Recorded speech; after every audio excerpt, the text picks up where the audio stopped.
Democracy is one person, one vote, not the Koch brothers spending $900 million.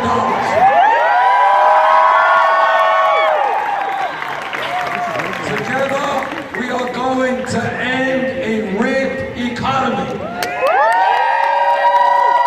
It is not acceptable to me or to you that the top 1/10 of 1% now owns almost as much wealth as the bottom 90%.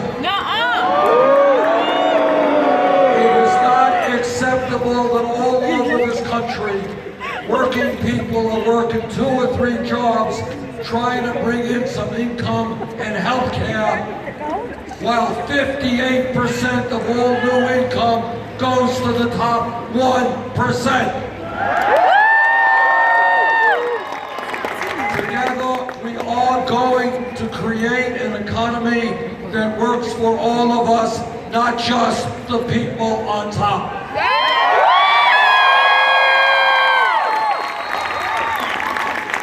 Together, we are going to end a broken criminal justice system.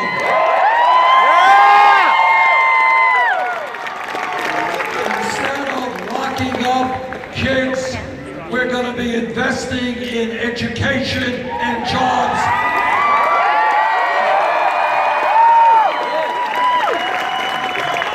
We're going to bring about real police department reform in this country. Any individual who is killed while in police custody will immediately trigger a Department of Justice investigation.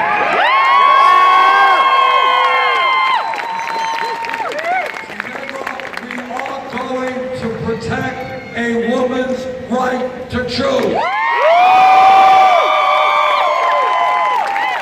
Together, we are going to fight for pay equity for women. Sure that our gay brothers and sisters will continue to be able to get married in 50 states.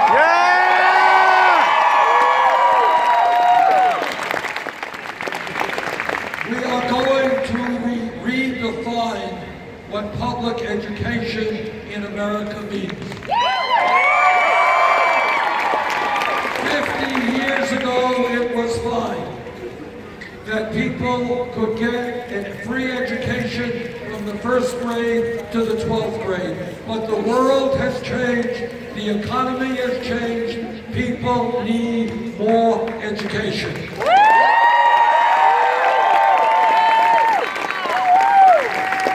That is why I believe that when we talk about public education today, it must mean making public colleges and universities tuition free.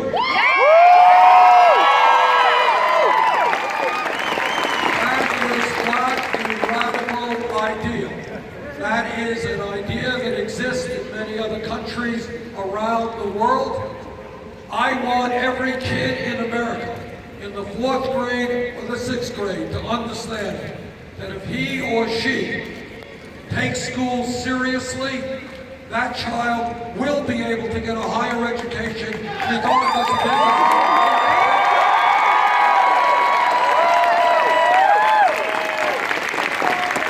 And we are going to deal with the crisis of student debt.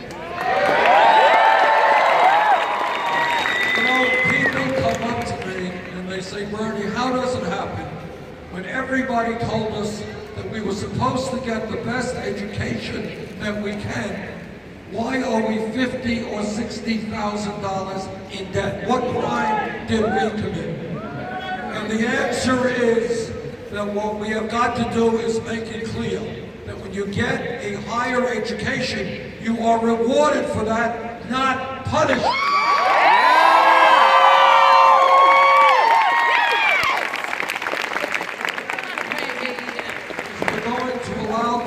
Refinance their student debt at the lowest interest rates they can find. Yes, please!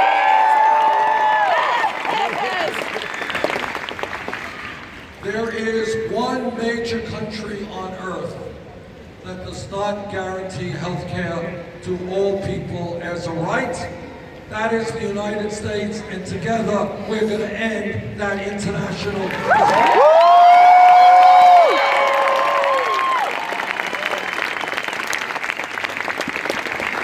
Affordable Care Act has done a lot of good things among the committee that help right. But despite the gains of the ACA, 29 million people in this country have no health insurance. Millions more are underinsured with high co-payments and high deductibles. Is that right? And we are being ripped off big time by the pharmaceutical industry.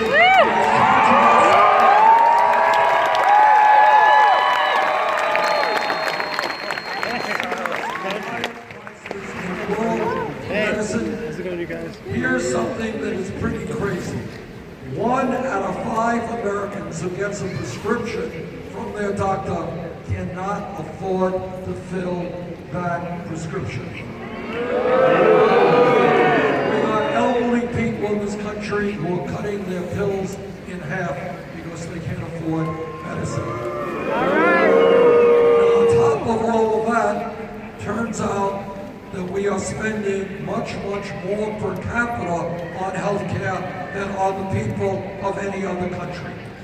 Given all of that, it is my view, it has always been my view, that health care is a right of all people.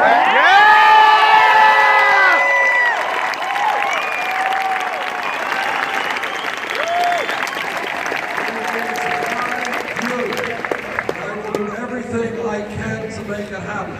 That this country move to a Medicare for all single-payer program.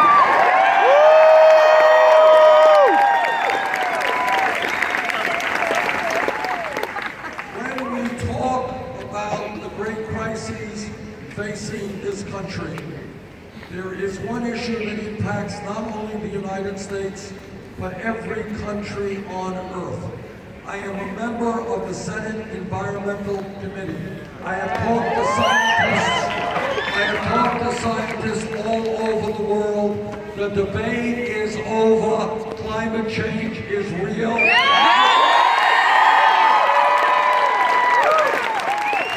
change is caused by human activity. Climate change is already causing devastating problems in this country and around the world. And what the scientists tell us is if we do not get our act together in the very near future, a bad situation will become much worse. More drought, more floods, more rising sea levels, more acidification of the ocean, more international conflict as countries around the world fight for limited natural resources. We have a moral obligation to leave this planet in a way that is healthy and habitable for our kids and grandchildren.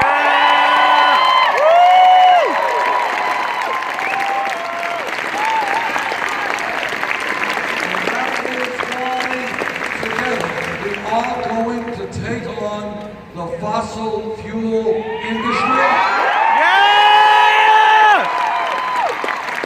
We are going to tell them that their short-term profits are not as important as the future of this planet. We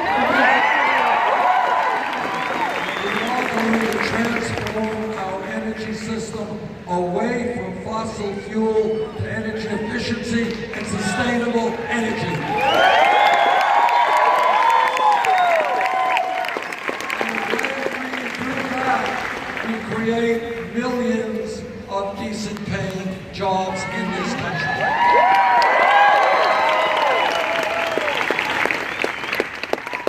Everybody here who knows anything about American history knows that real change has always taken place from the bottom on up.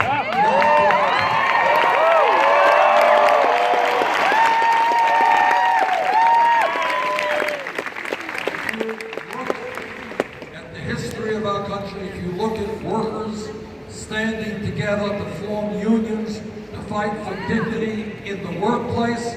That happened because large numbers of workers said, we're not going to be treated like we're animals. We want dignity.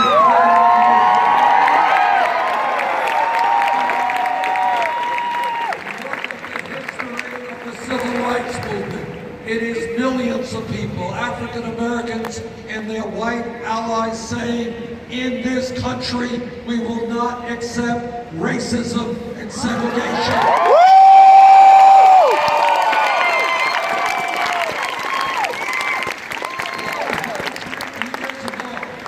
100 years ago, women in America did not even have the right to vote.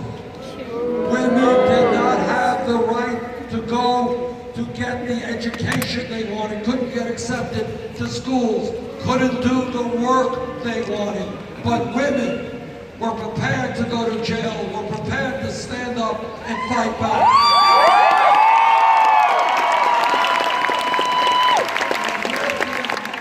Allies, women said, we will not be second-class citizens in America.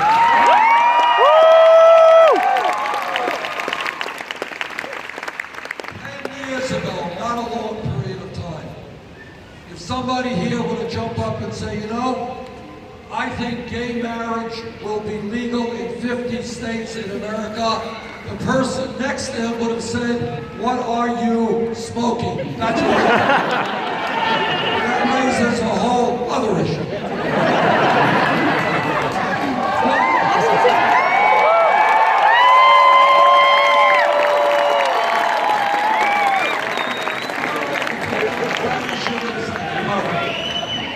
But what happened, and I lived through these things, what happened is the gay community and their straight allies, against ferocious levels of hatred and bigotry, stood firm, stood tall, and said that in America, people have the right to love whoever they want, regardless of their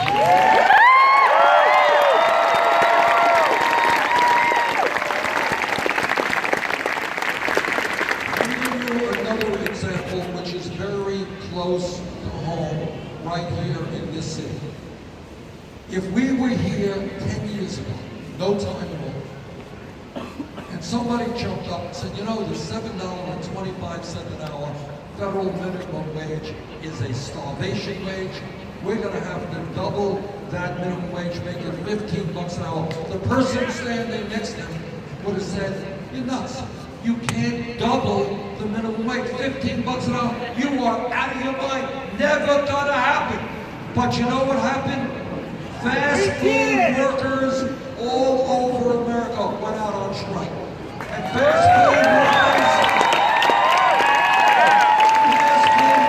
at McDonald's and Wendy's and Burger King, all these places, they said, you know what? We can't live on $7.25, $8, $9 an hour. And then you know what happened? City of Seattle began the process, 15 bucks an hour.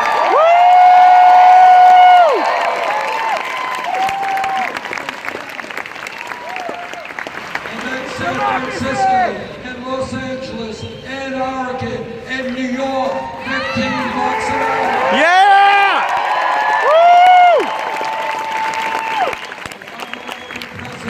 It will be $15 an hour in every state.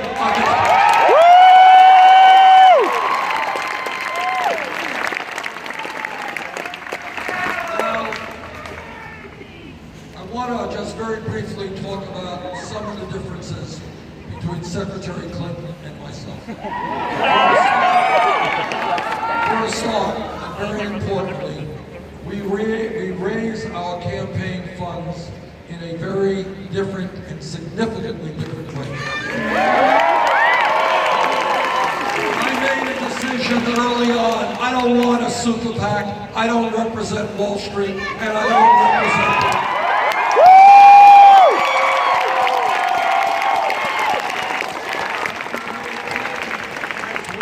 tens of millions of dollars from special interest, $15 million for her super PAC from Wall Street alone.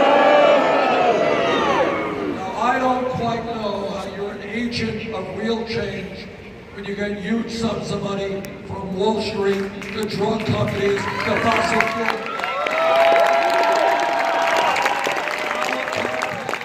Doesn't have a super PAC, and we're damn proud of that.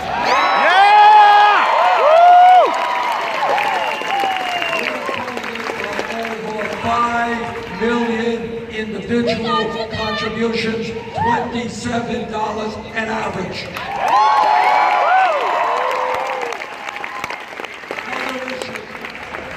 Secretary Clinton voted for the war in Iraq. I voted against. Let me simply say, we have got to destroy ISIS, but we can do it without having our men and women in the armed forces involved.